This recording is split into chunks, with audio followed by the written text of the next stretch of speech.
N'est-ce pas un échec de l'Europe de voir les extrêmes droites monter partout en Europe? Les extrêmes droites, elles se nourrissent de la colère, de la peur, du rejet de l'autre, assez classiquement.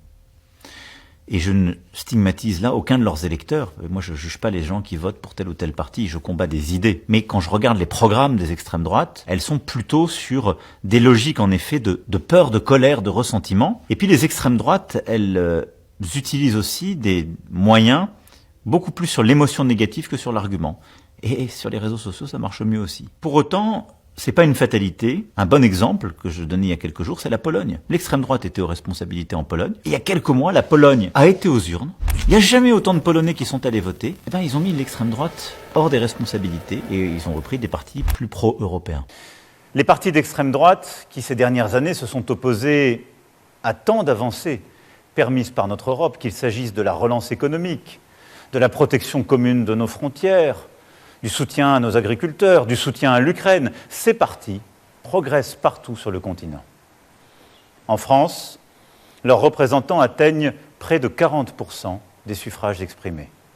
Je dissous donc ce soir l'Assemblée nationale. On se rapproche dangereusement de ce qui a conduit à la Seconde Guerre mondiale, à la Première et à la Deuxième Guerre mondiale même. Dans beaucoup de pays en Europe actuellement, de puissants groupes d'extrême droite prennent le pouvoir ou prennent de plus en plus de pouvoir et ce simultanément. Quand je vous dis que les gens en Occident sont le mot en R, certains viennent souvent m'expliquer en commentaire en disant que non, ce n'est pas tout le monde, c'est une extrême minorité, que derrière même ces gens représentent un problème et une honte pour eux, etc. etc. J'espère que c'est une minorité de gens qui ont voté pour faire gagner les partis d'extrême droite aux élections européennes. Parce que si ce n'est pas la minorité là, ça veut dire qu'ils sont le mot en R. Et maintenant pour les autres, continuez de nier la réalité. Voilà, continuez de nier la réalité si ça vous aide à dormir. Comme si de toute façon ça changeait la façon dont on nous traite, que certains soient un mot en R ou non. Bref. Les formations politiques d'extrême droite en France, en Autriche et en Italie ont remporté les élections européennes dans leurs pays respectifs. En Allemagne, l'AfD est classée en deuxième position. L'AfD, vous l'aurez compris, est un parti de droite aussi, d'extrême droite.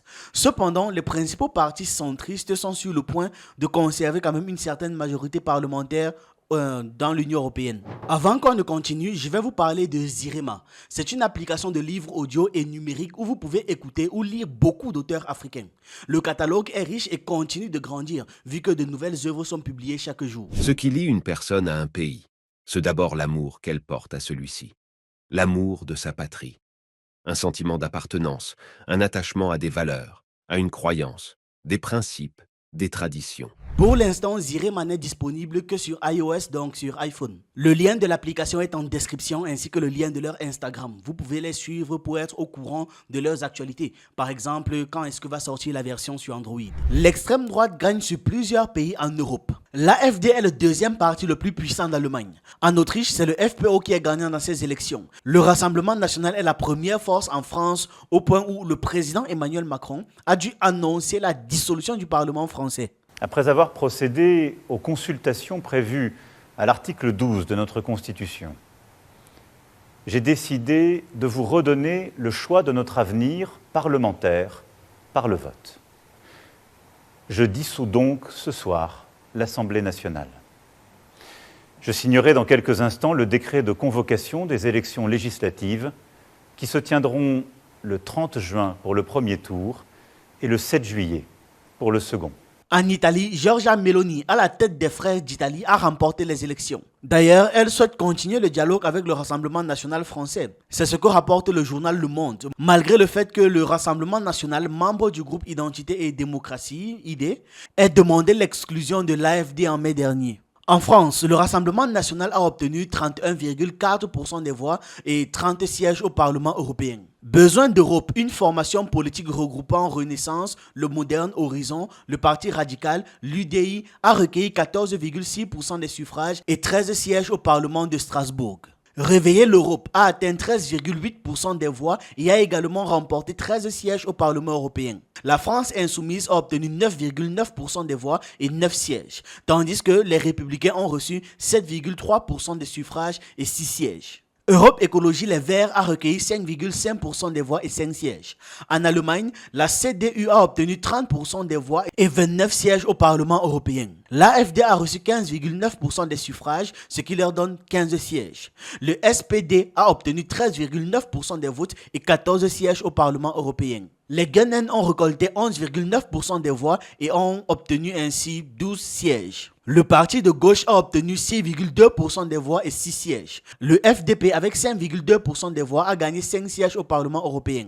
En tant que potentielle faiseuse de roi, son parti d'extrême droite, Frères d'Italie, a remporté 29,8% des voix, obtenant ainsi 34 sièges au Parlement européen. Le Parti démocrate a obtenu 24% des suffrages et 20 sièges, tandis que le mouvement 5 étoiles a récolté 10% des voix, ce qui lui permet de gagner 9 sièges. La Lega, avec 9,1% des votes, a remporté 8 sièges. En Autriche, le Parti de la Liberté, également une formation d'extrême droite, est arrivé en tête avec 25,7% des suffrages, ce qui leur donne 6 sièges au Parlement européen. Ils devancent les partis populaires conservateurs et sociaux-démocrates qui ont respectivement obtenu 24,7% des voix et 5 sièges, ainsi que 23,2% des voix et 5 sièges. Aux Pays-Bas maintenant, le parti d'extrême droite a terminé en deuxième position derrière l'Alliance Gauche-Vert. Le Parti de la Liberté a obtenu 17,7% des voix, gagnant 6 sièges au Parlement européen.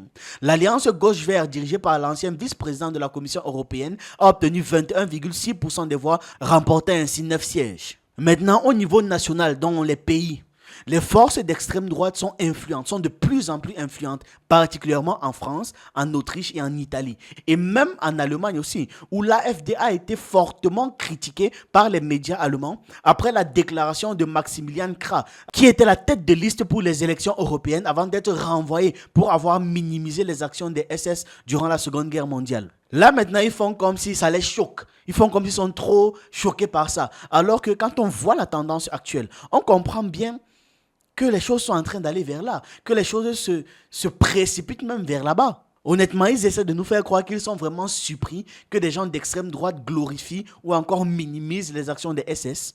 En tout cas, continuez de faire comme si vous ne connaissez pas l'histoire, continuez de faire semblant. Au Parlement européen, le groupe du Parti populaire européen obtient 185 sièges, soit une augmentation de 9 sièges. Représenté en France par les Républicains et en Allemagne par la CDU et la CSU, le PPE est le grand gagnant des élections européennes de 2024 avec Ursula von der Leyen à la tête, qui se réjouit même d'ailleurs de ce résultat. L'Alliance progressiste des socialistes et démocrates remporte 137 sièges, bien qu'elle ait perdu 2 sièges par rapport à la législature précédente. Renew Europe, le groupe auquel appartient Renaissance, la force politique d'Emmanuel Macron, obtient 79 sièges, enregistrant donc une perte de 23 sièges. Le groupe des conservateurs réformistes européens obtient 73 sièges.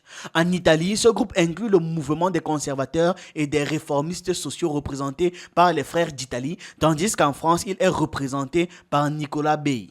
Le groupe Identité et Démocratie a obtenu 58 sièges. Ce groupe inclut plusieurs partis nationalistes et d'extrême droite. Le Rassemblement national pour la France, le FPO pour l'Autriche, le Parti nationaliste flamand pour la Belgique, la Lega de Matteo Salvini pour l'Italie, le Svoboda a Prima Democracy pour la République tchèque, le PVV des Pays-Bas, le Parti du peuple danois pour le Danemark, ainsi que l'ECRE, le Parti populaire conservateur estonien pour l'Estonie. S'il y a une chose qu'on va retenir, c'est que les démocraties chrétiennes européennes seront plus influentes à l'avenir qu'ils ne l'étaient auparavant. L'Union européenne est probablement confrontée aux années les plus difficiles. L'Union européenne, pas l'Europe, l'Union européenne est confrontée aux années les plus difficiles de son histoire. Une guerre sévit en Europe et personne ne sait jusqu'où elle ira.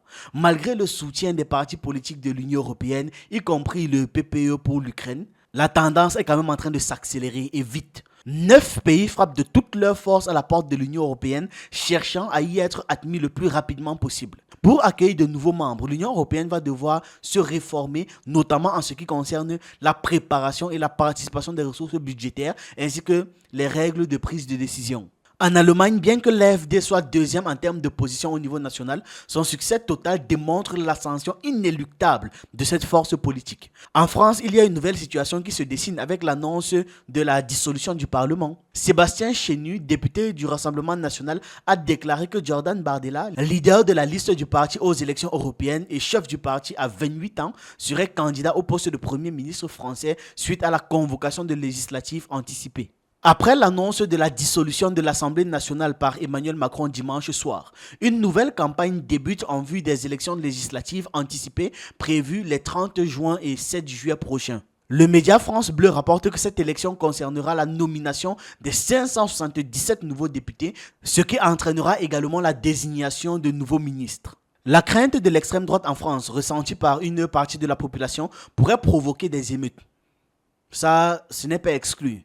Avec la crise sociale et économique dans l'Hexagone et la menace d'une troisième guerre mondiale, cette nouvelle situation est particulièrement explosive. Il faut juste une petite étincelle et puis paf! Ce que Macron a fait en dissolvant l'Assemblée nationale est peut-être un mouvement politique bien pensé. Si ça se passe comme prévu, du moins, ce sera bien pensé. Vous l'avez vu, du moins en France à minima. En dehors de la xénophobie assumée, je dis bien xénophobie à la place du mot en R, je dis bien xénophobie parce que ça passe mieux que racisme. Donc, en dehors de la xénophobie assumée, l'extrême droite n'a rien à proposer.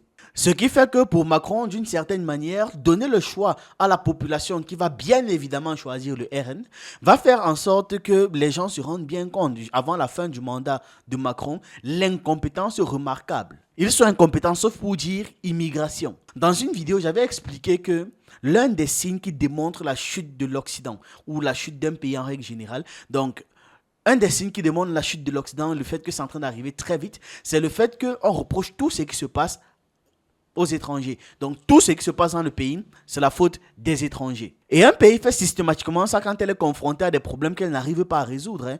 Au lieu d'assumer le souci auprès de la population, les dirigeants détournent l'attention et font se battre les pauvres contre d'autres pauvres. Parce que, bien évidemment, ce ne sont pas les politiques de travail qui sont mal faites. Ce sont les immigrés qui veulent le travail des honnêtes citoyens. Ce ne sont pas des politiques sanitaires qui sont mal pensées. Ce sont les immigrés qui occupent les places des citoyens dans les hôpitaux. Ils feront en sorte qu'immigrés et population se battent, se mettent en conflit et ils vont alimenter même le conflit jusqu'à ce que les gens vont même oublier pourquoi est-ce qu'ils luttaient à la base. Donc, le RN est dans ça pleinement.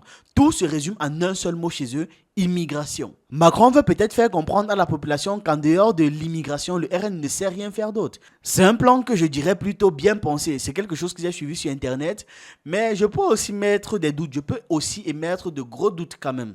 Parce que oui, c'est vrai que ça pourrait marcher. Déjà, je doute que ce plan marche parce que je n'ai aucune confiance à l'intelligence des gens si jamais ce plan s'avérait être vrai. Surtout même, je n'ai aucune confiance à l'intelligence de ces gens. On parle quand même de personnes qui ont voté pour un type parce qu'il était juste beau. Dans la plupart de ses discours, c'était creux. On le corrigeait systématiquement, mais bon, immigration. Maintenant, voici ma théorie. Parce que je ne pense pas que Macron soit contre le RN en vrai. Il n'est pas impossible qu'il veuille en réalité faire des élections européennes une élection importante alors que dans le fond, rien ne change pour son pays. Ensuite, il veut détruire la gauche française et ne laisser que deux partis politiques dans le paysage politique français, c'est-à-dire son parti politique et le RN. Cette même action va lui permettre de se dédouaner de son très mauvais bilan et bien évidemment dramatiser une situation pour expliquer l'escalade du conflit en Europe. Moi, voilà ce que je pense. Le temps nous le dira bien, mais je suis sûr que ça entre dans cette ligne-là. Le gars, il a 3 ans, autant mieux il se... J'y étais pour rien, qu'il n'y ait pas son nom mal marqué dans l'histoire. Il faut qu'on réalise qu'un peu avant la Première et la Seconde Guerre mondiale, c'était une convergence de ce genre de situations, des situations similaires qui se déroulaient exactement ça. Le Parti national socialiste des travailleurs allemands, le Parti national fasciste, ainsi que le Parti de la guérison nationale. Tous d'extrême droite, et tous ces partis expliquaient que leurs problèmes viennent de la cohabitation avec les autres. Tout ce qui se passe mal sur Terre, c'est à cause des autres. Et moins de 100 ans après la Seconde Guerre mondiale, on peut assister à l'avènement d'une Troisième Guerre mondiale, sous le regard de tout le monde, et les gens semblent en rigoler. Vu comme c'est parti, dans 50 ans, on fera des documentaires qu'un type nommé à tout hasard Jordan s'est mis en tête que tout ce qui ne lui ressemble pas doit disparaître. Quoi qu'il en soit, prenez soin de vous, faites attention à leurs actions pour les prochains jours, les prochains mois et les prochaines années. On se retrouve dans une prochaine vidéo.